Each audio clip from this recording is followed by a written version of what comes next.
மகர ராசி மாற்றமும் ஏற்றமும் உண்டாகக்கூடிய ஒரு காலகட்டமாக மகர ராசியில் பிறந்தவர்களுக்கு சொல்லப்பட்டிருக்கு. ராசிக்கு உச்ச குருவின் பார்வை உங்களுக்கு இருக்கு.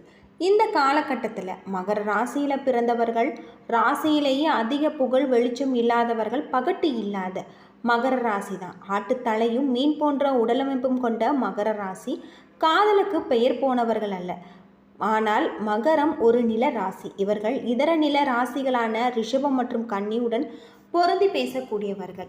இவர்களை போன்ற சூழ்நிலைக்கு ஏற்ப பொருந்தி போகக்கூடிய சகிப்புத்தன்மை நிறைந்த மனிதர்கள் வேறு எங்கும் நாம் பார்க்க முடியாது. இப்படி மகர ராசியில் பிறந்தவர்களுக்கு இந்த காலகட்டத்தில் முருகப்பெருமானின் அருளால் எப்படிப்பட்ட ஒரு பலன்கள் கிடைச்சிருக்கு அப்படிங்கிறத பற்றி முழுமையாக தெரிஞ்சுக்கலாம். மகர ராசியில் நீங்கள் எந்த நட்சத்திரத்தில் பிறந்திருக்கீங்க அப்படிங்கிறத மறக்காமல் கமெண்ட் பண்ணுங்கள்.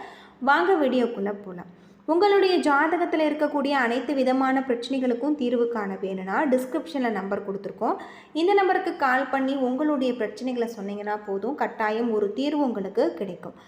மகரம் ஒரு உறவுக்காக அதிக அளவில் தன்னை அர்ப்பணித்து கொள்ளக்கூடிய ராசியா? பதில் ஆமாம் என்று எதிரொலிக்கும். ஆனால் உறுதியாக தெரியாத போது கூட அவர்கள் உணர்ச்சிகளை பயங்கரமாக வெளிப்படுத்தக்கூடியவர்கள். என்றாலுமே ஒருவரிடம் காதலுக்கு அனுமதி கிடைத்துவிட்டால் மகரத்தை போல தங்களுடைய அன்பை தைரியமாக வெளிப்படுத்தக்கூடியவர்கள் வேறு யாருமே இருக்க முடியாது. மகர ராசி மிக ஆழமான உண்மையான அன்பை பெறக்கூடிய இடத்துல தான் நீங்கள் இருந்தால் அவர்கள் தங்களுடைய அன்பை உங்களிடம் ஆளுமையின்றி வெளிப்படுத்துவதை உணரும் பொழுது உண்மையில் அவர்களை உங்களால் நேசிக்காமல் இருக்க முடியாது. இந்த ராசியில் பிறந்தவர்களை பொறுத்தவரை யாரிடத்திலுமே எதிர்த்து நிற்பதை வெறுக்கின்றவர்கள். மற்றவர்கள் கோபப்படும் போது கூட சகிப்புத்தன்மையுடன் இருப்பாங்க. புரிதல்கள் மிகுந்தவர்கள். மகர ராசி சூழ்நிலைக்கு ஏற்ப மனநிலையை மாற்றிக்கொண்டு சூழலை உற்சாகமாக வைத்திருக்க முயற்சி செய்பவங்க. இருந்தாலுமே அவர்களுடைய பொறுமை நீங்கள் அளவுக்கு மீறி சோதித்தால் உங்களை விட்டு விலகவும் தயங்க மாட்டாங்க. அற்புதமானவர்கள், மென்மையானவர்கள், நாகரிகமானவர்கள். ஆனால் நேரம் வரும் பொழுது தங்களை உறுதியை காட்டக்கூடியவர்கள். இந்த ராசியில் பிறந்தவர்கள் இரகசியமானவர்கள் அல்ல. அவர்கள் தன்னை சுற்றி சுவர் எழுப்பிக் கொள்வதை ஒருபொழுதும் விரும்புவதில்லை. இந்த ராசியில் பிறந்தவர்களுக்கு முருகப்பெருமானின் அருளால் உங்களுடைய தொழிலில் நல்ல ஒரு லாபம் ஏற்படக்கூடிய வகையில் சொல்லப்பட்டிருக்கு. தொழிலில் இருக்கக்கூடிய அனைத்து விதமான பிரச்சனைகளுக்குமே தீர்வு கிடைக்கக்கூடிய வகையில் இருக்குது.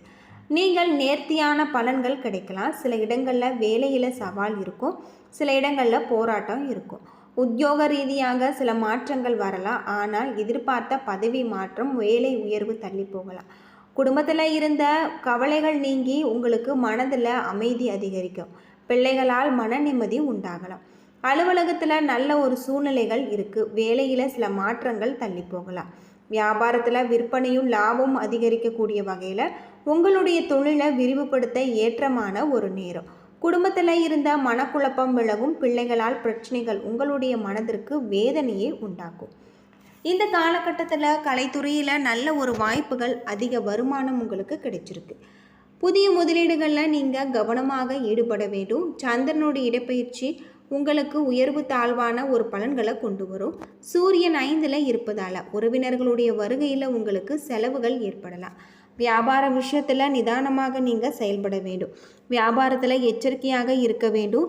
இந்த காலகட்டத்தில் தொழில், உத்தியோகம், வியாபாரம், குடும்பம் ஆகியவற்றின் உயர்வுக்காக கடுமையாக நீங்கள் பாடுபட வேண்டும். பண விஷயத்தை பொறுத்தவரை நீங்கள் கவனமாக நடந்து கொள்ள வேண்டும். மேலும் பெரியோர்களுடைய ஆசி உங்களுக்கு இந்த காலகட்டத்தில் கிடைச்சிருக்கு. தினமும் காலையில் வீட்டு பூஜை அறையில் தீபமேற்றி முருகப்பெருமான மனதார வழிபட்டு வருவது உங்களுடைய வாழ்க்கையில் இருக்கக்கூடிய அனைத்து விதமான பிரச்சனைகளுக்குமே தீர்வு கிடைக்கும். பொதுவாக மகர ராசியில் உத்திராடம் 2, 3, 4 பாதம், திருவோணம், அவிட்டம் 1, 2 பாதங்களாக இருக்குது. கிரகநிலை அப்படின்னு பார்த்தா தன, வாக்கு, குடும்பஸ்தானத்தில் ராகு, தைரிய, வீரியஸ்தானத்தில் சனி, சுகஸ்தானத்தில் செவ்வாய், பஞ்சம பூர்வ புண்ணிய ஸ்தானத்தில் சூரியன், ரண, ருண, ரேகஸ்தானத்தில் சுக்கிரன், சப்தஸ்தானத்தில் குரு, அஷ்டமஸ்தானத்தில் கேது என கிரகநிலைகள் இருப்பதால் பூர்வீக சொத்துல இருந்து வந்த பிரச்சனைகள் தீரலாம். வழக்குகளில் சாதகமான ஒரு போக்கு காணப்படலாம். சொத்து சம்பந்தமான பிரச்சனைகளில் இருந்து வந்த இழுபறிகள் நீங்கும். உங்களுடைய தொழில் வியாபாரத்தில் எதிர்பார்த்த ஒரு லாபம் உங்களுக்கு கிடைச்சிருக்கு. இந்த காலகட்டத்தில் உத்தியோகத்தில் இருப்பவர்களுக்கு மிகவும் கவனமாக தங்களது வேலைகளை செய்வது நல்லது. குடும்பத்தில் அமைதி ஏற்படக்கூடிய ஒரு சூழல் இருக்கலாம்.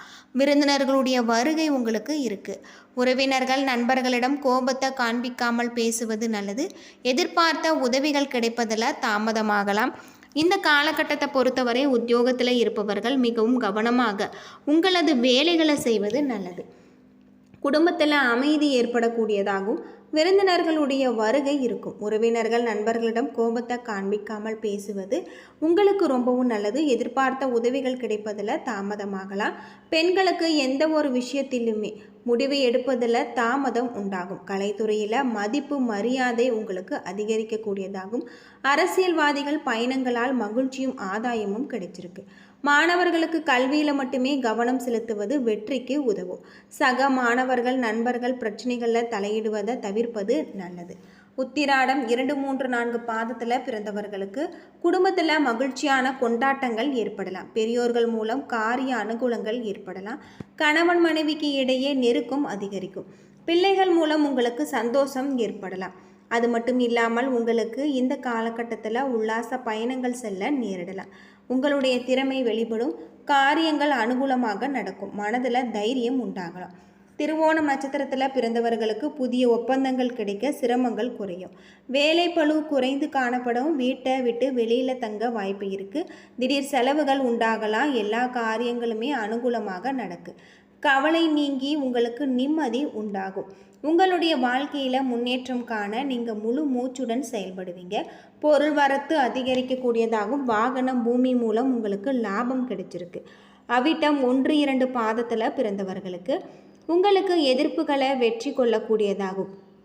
பணவரத்து அதிகரிக்கக்கூடியதாகும். ராசிநாதன் குரு சஞ்சாரம் எதிர்பார்த்த நல்ல திருப்பங்கள் உங்களுக்கு ஏற்படலாம். மனதில் சந்தோஷம் உண்டாகும். எந்த ஒரு பிரச்சனை வந்தாலுமே சமாளித்து முன்னேறி செல்வீங்க. தெளிவான முடிவுகள் எடுப்பதன் மூலம் இழுபறியான காரியங்கள் உங்களுக்கு சாதகமாக முடியும். கிருஷ்ண பகவானை பிரார்த்தனை செய்து வழிபட்டு வர எல்லா கஷ்டங்களும் நீங்கக்கூடிய ஒரு காலமாக இந்த காலகட்டம் உங்களுக்கு சொல்லப்பட்டிருக்கு. பொதுவாக மகர ராசியில் பிறந்தவர்களுக்கு அற்புதமான ஒரு யோகமான பல நன்மைகள் தரக்கூடிய ஒரு காலகட்டம். உங்களுடைய தொழில் ரீதியாக இருக்கக்கூடிய பிரச்சனைகள் அனைத்திற்குமே நல்ல ஒரு தீர்வு கிடைக்கக்கூடியதா தொழில் நிமித்தமான பயணம் ஏற்படக்கூடிய வகையில் சொல்லப்பட்டிருக்கு. சிவபெருமான வழிபட எடுத்த காரியம் எடுத்த வேலை உங்களுக்கு வெற்றியாகும். பூர்வ புண்ணிய ஸ்தான சூரியனால் செல்வாக்கு உயரலாம். உடல்நிலை சீராகும். வருமானம் அதிகரிக்கும். சிலருக்கு புதிய சொத்து சேரும். எதிரிகளால் ஏற்பட்ட சங்கடம் நீங்களாம். வருமானம் உயரக்கூடியதாகவும் எதிர்பார்த்த ஒப்பந்தங்கள் கிடைச்சிருக்கு. குருவும் சனிவும் உங்களது வாழ்க்கையை வளமாக்குவார்.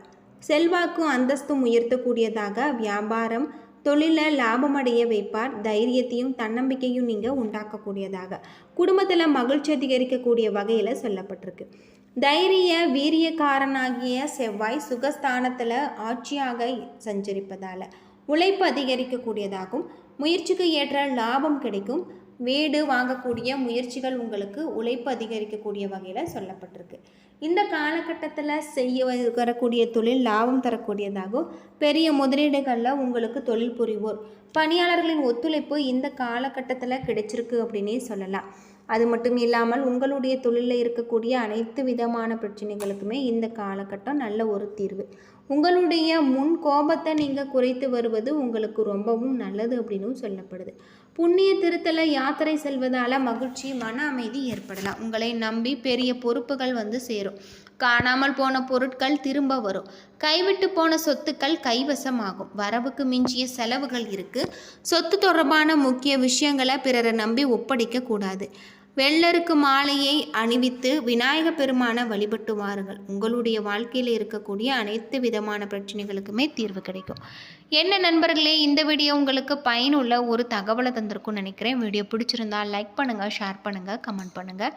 நம்ம சேனலை சப்ஸ்கிரைப் பண்ணலைன்னா மறக்காமல் சப்ஸ்கிரைப் பண்ணிவிடுங்க. நன்றி நண்பர்களே.